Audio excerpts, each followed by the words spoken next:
¿Qué tal, escritores? ¿Cómo están? Bienvenidos a esta sección de Analizo sus capítulos, esta sección que les encanta tanto. Me encantaría que lo reflejaran en las visitas, así que la idea es que si las visitas van aumentando, me siguen diciendo que esto es lo que tienen ganas de ver y esto es lo que voy a seguir haciendo, así que a darle al replay o a compartirlo entre su gente. Bueno, hoy voy a estar analizando uno de los capítulos de una de las escritoras de la comunidad que se llama Ana Gabriela. En realidad ella no es que me mandó su primer capítulo, yo igual le pedí permiso.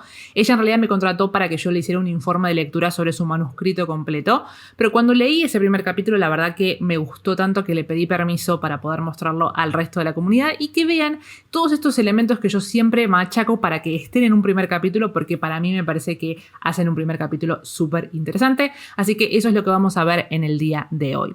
Y si vos estás del otro lado y tenés ganas de que yo analice tu primer capítulo, el link lo van a encontrar en la descripción. Ahí tienen toda la información relativa. También saben que está disponible ya mi curso, la guía para el primer capítulo, para enganchar al lector desde la primera página. Y además también acceden a un archivo con 15 maneras diferentes de empezar una historia. Así que sin más dilaciones, comencemos con el análisis de Ana Gabriela. Bueno, ¿de qué se trata este primer capítulo que nos presenta Ana, no? Ellie es una violinista que está por presentarse en una audición para ingresar en la Orquesta Sinfónica de Nuevo León. Sin embargo, al llegar tarde le prohíben la entrada y su sueño se hace pedazos. Ella trata de olvidarse de lo sucedido y la fiesta de cumpleaños de Leo, que es el marido de su mejor amiga, le ayuda a cambiar un poco de aire. Y aquí conoceremos al interés amoroso de la historia, que es Gabriel, su mejor amigo. ¿Por qué digo que este primer capítulo tiene muchos elementos que a mí me gustan? Bueno, por empezar, se le da un objetivo concreto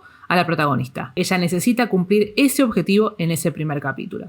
A la vez, se le pone un obstáculo para evitar conseguirlo, porque ella suele levantarse tarde o suele llegar medio tarde a todas las situaciones. Entonces, esto efectivamente es un obstáculo que claramente le afecta, porque lo siguiente es que hay un riesgo asociado a no cumplir con el objetivo. ¿Por qué? Porque cuando ella llega a esa escena y le prohíben la entrada porque le dicen no, llegaste tarde, vas a tener que esperar un año. Es decir, que hubo una consecuencia clara que afecta directamente a nuestra protagonista. También conocemos el sueño y probablemente sea el gran objetivo en toda la historia, que es entrar en la Sinfónica. De hecho, ella en el primer capítulo dice que no tiene un plan B, porque ella estaba segurísima que era entrar en la Sinfónica. No había otra alternativa. También conocemos un pensamiento limitante de la protagonista, que es su miedo al compromiso. El único detalle que yo le marqué es el uso del narrador, que ya lo vamos a ver más adelante. Pero con esto quiero decir que nosotros establecimos muchísimos elementos en este primer capítulo, ¿sí? El objetivo, el obstáculo, un riesgo. Hablamos también del gran sueño de la protagonista y un pensamiento limitante. Todos tenemos un pensamiento o algún miedo que nos dificulta conseguir lo que nosotros queremos. A mí me pasó, por ejemplo, yendo a un terreno un poco más personal, pero a mí lo que me pasó era que cuando yo quise o tomé la decisión de mudarme sola, hubo muchos miedos que me empezaron a atravesar, ¿no? Miedos a decir, che, ¿podré vivir sola? ¿Me va a alcanzar la plata? ¿Cómo es? Etcétera, ¿no? Y todas estas situaciones son voces en nuestra cabeza que de alguna manera nos dificultan el conseguir ese objetivo que queremos. Y esto le pasa a todo el mundo y estoy segura que a ustedes les pasa con lo que sea. Incluso probablemente les pase con la misma escritura, porque muchos escritores me escriben diciéndome que tienen ganas de escribir esa historia, pero a veces el mismo entorno que tienen no los dejan, que la misma situación, los comentarios, el qué dirán. Entonces, siempre tenemos alguna situación concreta que a nosotros nos deja como, nos dificulta el conseguir ese gran objetivo. Entonces, al nosotros poner toda esta situación en el primer capítulo, lo que hace es que el lector conecte enseguida con el protagonista. Puede ser que no es que va a conectar como una manera de sos mi mejor amigo o te superentiendo, pero al menos va a poder verse reflejado en alguna situación. Puede ser que en algún momento haya llegado tarde a algún lado o haya querido entrar en alguna situación y le pasó otra cosa. Cuando nosotros contamos un problema, es fácil identificarnos todos, porque todos tenemos problemas en nuestras vidas. Por eso es que este capítulo tiene todos esos elementos que yo creo que hacen algo interesante, que hacen por lo menos querer terminar de leer ese primer capítulo. La idea obviamente está en que cuando nosotros terminamos de presentar toda esta situación, desarrollamos ese primer capítulo, tengamos la astucia de generar algún gancho hacia el final para que obviamente no se termine ahí la historia, sino que tengamos que seguir leyendo para terminarla. Entonces volvamos a la historia de Ana Gabriela, ¿no? Vamos a ir viendo algunos puntos porque también quedó esto lo del uso del narrador pendiente, ¿no? Una de las cosas que yo acá le había marcado es que lo ideal sería aprovechar el uso de la primera línea, ¿sí? La primera línea es algo que me parece que es muy interesante y que podemos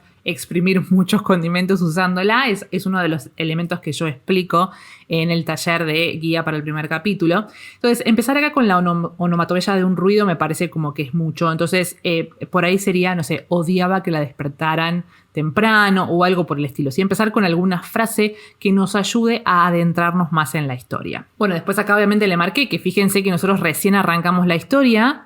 No pasó mucho y acá ya claramente tenemos la palabra audición, tenemos el objetivo claro de nuestra protagonista, ¿sí? Al mismo tiempo también tenemos acá el obstáculo que había mencionado anteriormente. Esto es un detalle por ahí que tiene más que ver con una relectura tal vez, ¿no? Porque ella acá dice que pide el Uber, tu Uber está llegando y cuando entra al Uber le dice por favor al Teatro Novilab lo más rápido que pueda y la pregunta que yo le hice es pero el Uber ya sabe a dónde tiene que ir, ¿no? Es un detalle pequeño, pero que ese tipo de cosas son las que tienen que tomar cuando están haciendo la relectura de su manuscrito. Yo les he contado en alguna situación que a mí me había pasado con mi autonomía, que si bien había ido a una correctora, yo siempre seguí releyendo la historia porque cada cambio que se le hacía yo volvía a leerla por completo.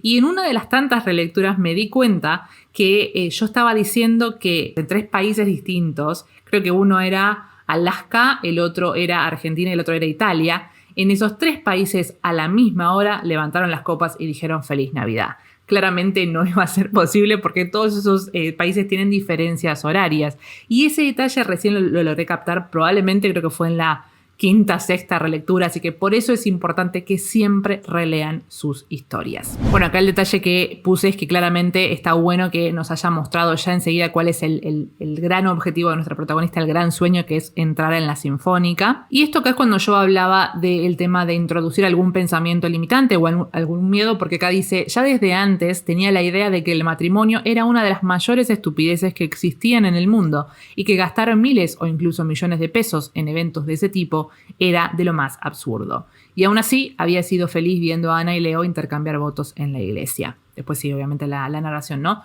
Pero claramente acá ya empezamos a ver un pensamiento que tiene la protagonista que claramente afecta de alguna manera su relación, ¿no? Porque digamos, si ella cree que el matrimonio no existe, primero la primera pregunta que nos hacemos es por qué, y la idea es que eso se desarrolle en algún momento de la historia, ¿no? Pero claramente esto nos presenta una característica particular que claramente leyendo una historia de romance tiene mucho sentido. Bien, y el último detalle es el tema del uso del narrador, que esto ya lo hemos hablado en algún momento. Cuando nosotros elegimos a un narrador tenemos que ver muchísimas cosas. Hay en el canal un video sobre los narradores, así que se los voy a dejar en la i.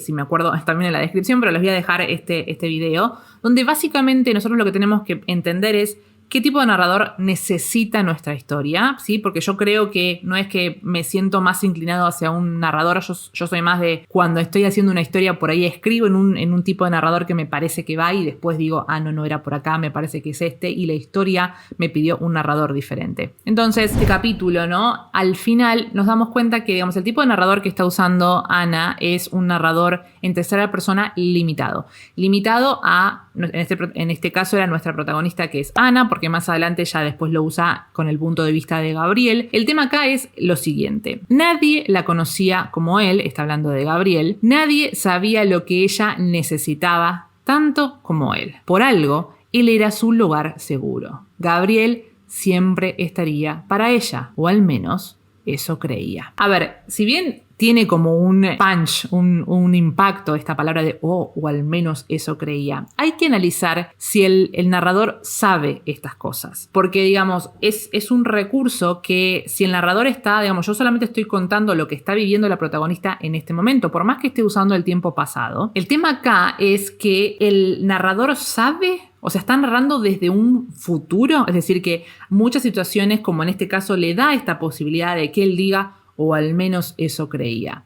Si es así, si el narrador efectivamente está posicionado en un momento del futuro y está narrando la historia desde ese momento, se entiende que claramente él diga esta frase, que debería repetirse a lo largo de la historia, es decir, usar este mecanismo de ella no sabía que más adelante o no, ese tipo de situaciones. Pero si el narrador no está posicionado en ese futuro, no estaría correcto que él dijera eso, ¿sí? Porque ¿cómo sabe? No tiene manera de saberlo el narrador, porque el narrador está solamente, está narrando las situaciones en las que está viviendo la protagonista, sea que lo narremos en presente o en pasado. El tema acá es que la protagonista está pasándolo en este momento, es decir, que en este momento ella no tiene manera de saber que Gabriel no va a estar en el futuro, ¿sí? Entonces, ese tipo de cosas en realidad las empezamos a ver cuando releemos nuestras historias, que es lo que yo siempre les digo que hagan. Porque obviamente que al principio cuando estamos escribiéndola es como, bueno, mandamos lo que queremos y queremos, wow, termino igual menos eso creía. Que no está mal, está bueno porque, como digo, genera este impacto. Pero sí tener en cuenta que si eso va a ser un elemento de la trama, tenemos que usarlo más adelante. Y como digo, volver a remarcar que el narrador sabe cosas que el protagonista y el lector no lo saben. Recuerden que para participar de estos análisis de capítulo, la idea es que las visualizaciones de este video sigan aumentando y también van a encontrar más información en el link que está en la descripción. Recuerden también que pueden adquirir mi curso Guía para el primer capítulo siguiendo el link que también está en la información. En la descripción en realidad, pero ustedes me entendieron. Será escritores hasta una próxima vez. Feliz escritura.